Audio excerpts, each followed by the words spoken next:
पहली संतान गंगा को भेंट करते थे लोग।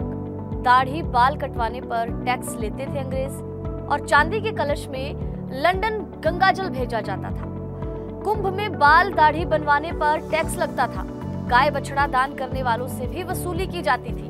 महाकुंभ में 140 साल में दुर्लभ खगोलीय संयोग हुआ है और आज महाकुंभ की जो शुरुआत है वो हो चुकी है। करोड़ों भक्त जो हैं गंगा में स्नान कर रहे हैं और डुबकी लगा रहे हैं। आज ऐसे ही महाकुंभ के किस्से हम आपको सुनाने जा रहे हैं, जिनको सुनकर आप भी सोचने पर मजबूर हो जाएंगे कि महाकुंभ का जो इतिहास है वो बड़ा दिलचस्प है। 1801 में इलाहाबाद में अंग्रेजों का अधिकार हो गया। कुंभ और माघ मेले में जुटने वाली लाखों की भीड़ अंग्रेजों को कमाई का जरिया लगने लगी। उस साल कुंभ में आने वाले हर तीर्थयात्री से 1 रुपए का टैक्स लिया गया। वसूली करने के लिए अफसर तैनात किए गए। इसके बाद से हर कुंभ में ब्रिटिश सरकार जो थी कुंभ से कमाई करने लगी थी। 1906 की बात है। जिला मजिस्ट्रेट एचवी लॉविट ने कुंभ के मेले पर एक रिपोर्ट बनाई। उनके मुताबिक 1894 के कुंभ में जो मुंडन करने वाले नाइयों को सरकार को 11,825 रुपए और 8 आने, दाढ़ी बनाने वाले को 1,332 रुपए और 8 आने बतौर टैक्स चुकाने पड़ते थे, जबकि फूल बेचने वाले मालियों से 1,600 रुपए का टैक्स वसूला जाता था अंग्रेजों के जमाने में। अब कुंभ के दौरान दूध पर भी 1,064 रुपए, गाय का दान करने पर 176 रुपए और बछड़ों का दान करने पर 976 रुपए का टैक्स जो था वो लोगों से वसूला जाता था। अब नाव वालों की अगर बात करें तो 3,311 रुपए नाव वालों से, फेरी वालों ने 1,440 रुपए और गाड़ी चलाने वालों ने 874 रुपए टैक्स के चुकाए।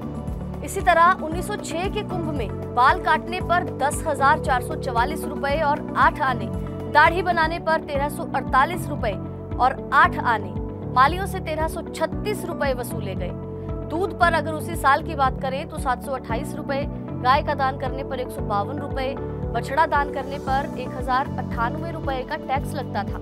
जबकि ये जो नाव वाले थे इनका टैक्स बढ़ा दिया, 3,435 रुपए इनका टैक्स कर दिया।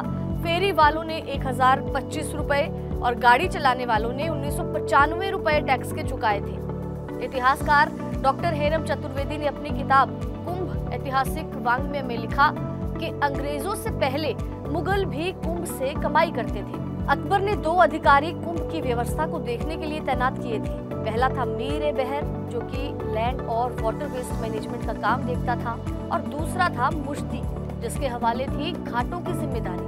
कुंभ मेले के टैक्स से अंग्रेज इतनी कमाई करते थे कि उससे इलाहाबाद पब्लिक लाइब्रेरी और हेल्थ डिस्पेंसरी का खर्चा भी निकल आता था। अब पहली संतान जो थे लोग गंगा को भेंट करते थे। चांदी के कलश में लंदन गंगाजल भेजा जाता था। बता दें कि 1827 से लेकर 1833 के बीच एक अंग्रेज कस्टम अधिकारी की पत्नी फेनी पाकर्स इलाहाबाद आई। उन्होंने अपनी किताब wonder wings of a Pilgrim in search of the pictures, इस किताब में लिखा कि जब मैं इलाहाबाद पहुंची तो वहां पर मेला लगा हुआ था। नागा साधु और वैष्णव संतों का हुजूम स्नान के लिए जा रहा था। मैं अपने कई विवाहित महिलाओं से वहां पर मित्रों से मिली जिनकी संतान नहीं थी, और उन लोगों ने प्रतिज्ञा की थी कि पहली संतान होगी तो वो गंगा को भेंट करेंगी।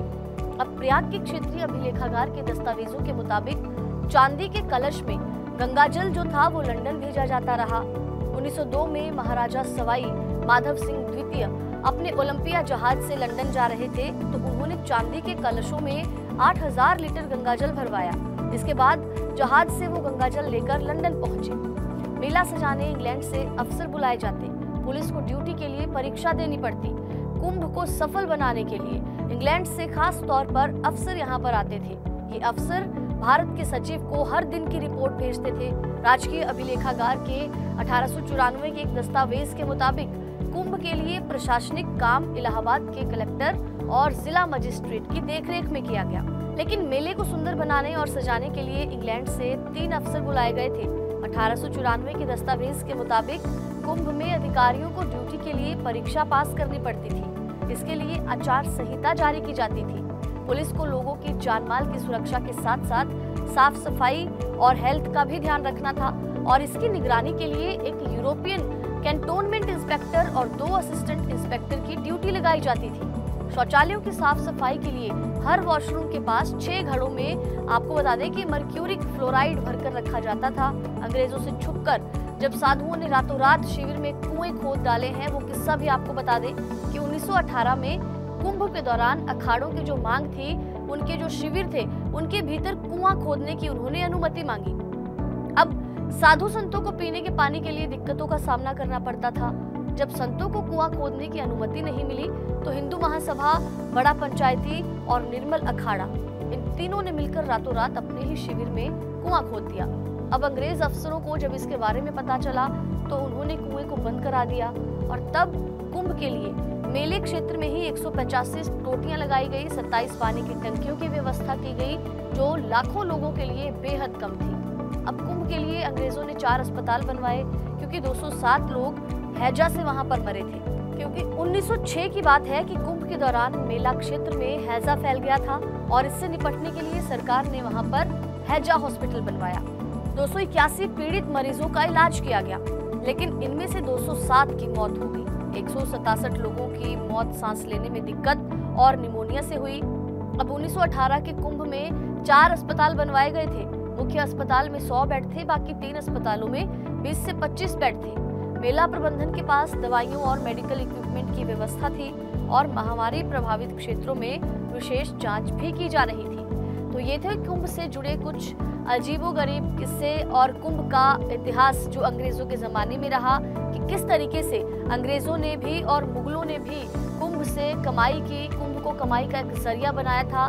टैक्स बकायदा वसूला जाता था, फिर चाहे वो माली हो, फिर चाहे वो नाई हो, या फिर कुंभ में कोई भी आ रहा है, उन लोगों से भी अंग्रेज टैक्स वसूलते थे।